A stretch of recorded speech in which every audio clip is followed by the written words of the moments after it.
Eh bien, yo YouTube, c'est Kaizen, on se retrouve aujourd'hui pour une toute nouvelle vidéo. Alors aujourd'hui l'équipe, comme tu le vois dans le titre, nous allons faire une commande kick.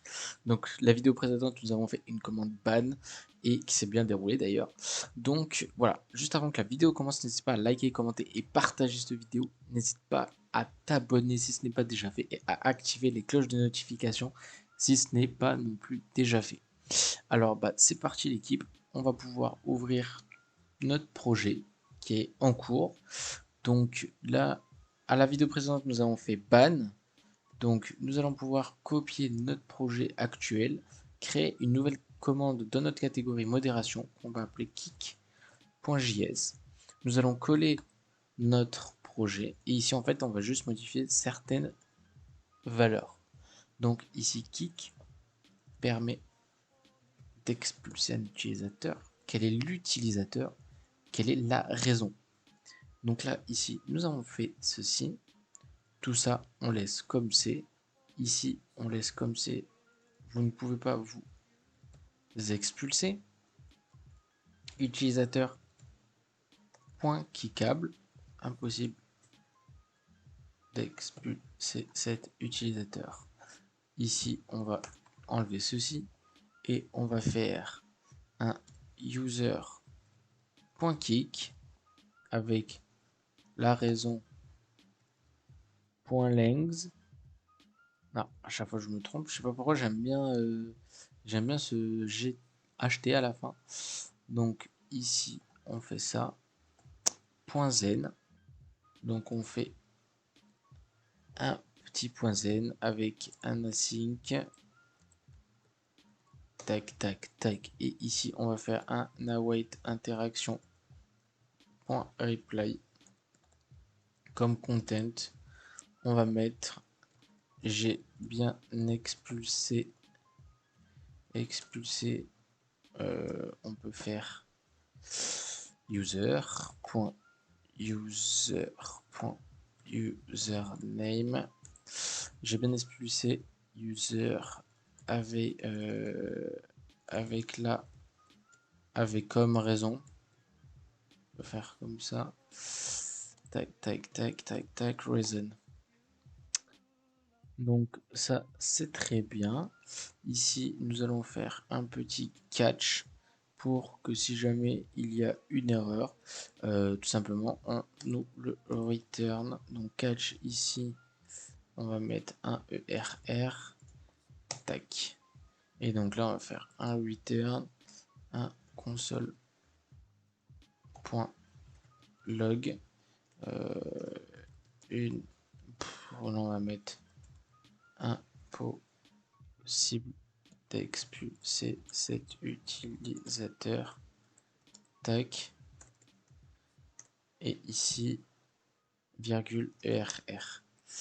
Même si jamais ici, commande kick, on a une erreur ici, en fait, ça nous permet de savoir une erreur intégrale sur la commande. Que là, ça nous dit si jamais il y a une erreur sur le kick, ça va nous le return tout simplement.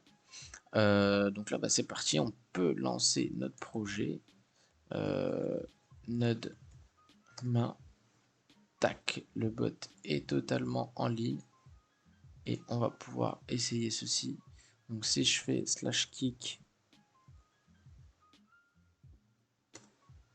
slash tac tac tac tac kick user, on va mettre tac comme raison. De toute façon on est obligé d'en mettre, même si on n'en met pas on est obligé.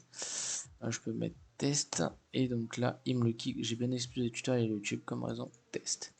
Ici on peut aller dans les logs du serveur et on voit ici à expulser tutorial account. Donc voilà, et puis si jamais je vais sur ici, on voit bien que je ne suis plus. Donc voilà pour cette commande. Donc c'est une commande qui s'est fait super rapide. Donc je vais vous expliquer en bref, hein, ça je vous explique plus, maintenant vous savez ça aussi. Donc là si ce n'est pas un utilisateur, du coup on va return. Par exemple si jamais c'est un utilisateur qui n'y est pas, ben, l'utilisateur n'est pas dans le serveur. Ici si jamais c'est le membre qui fait la commande, on va lui dire qu'il ne peut pas s'expulser lui-même. Si jamais le membre qui essaye d'être, enfin si jamais le membre qui est expulsé Et au-dessus du rôle du bot, ça va return en disant impossible d'expulser cet utilisateur. Et si toutefois on arrive, on aurait même pu mettre ici un await pour chercher l'utilisateur, parce qu'un await ça permet de chercher. Donc on va chercher l'utilisateur, puis le kick avec la raison. Une fois que c'est bon, on va mettre un point zen avec comme async await, donc qui permet de chercher le message qu'on va renvoyer, donc le message dont le reply, et on va envoyer j'ai bien expulsé tatati tatata comme raison reason. Et si toutefois on a des erreurs, on va mettre un catch avec comme ERR qui est égal à une erreur. Donc on va return pour retourner quelque chose, donc retourner un console.log, impossible d'expulser cet utilisateur avec l'erreur. Et puis ici, nous avons fait un try catch, comme je vous expliquais tout à l'heure, qui permet de savoir si tout l'ensemble de la commande fonctionne. Donc si jamais l'ensemble de la commande fonctionne, ça n'aura aucune erreur, comme vous l'avez vu à l'instant. Et si jamais il y a une erreur quelconque, ça va mettre dans le catch une erreur dans la console avec la raison error. Et puis vous allez pouvoir savoir quelle ligne, quelle annotation est mal faite. C'est possible que vous, par exemple, Keycable, par exemple, vous écrit Keycab, et puis ça s'ouvre, mais ça sera pas proposé pour vous. Donc voilà, faites attention surtout aux annotations que vous faites, parce que c'est très important sur ce que vous faites, quoi. Donc voilà, bah, j'espère que cette vidéo vous aura plu. N'hésitez pas à liker, commenter et partager cette vidéo. C'était Kaizy, on se retrouve à la prochaine, et moi je vous fais des bisous. Ciao ciao.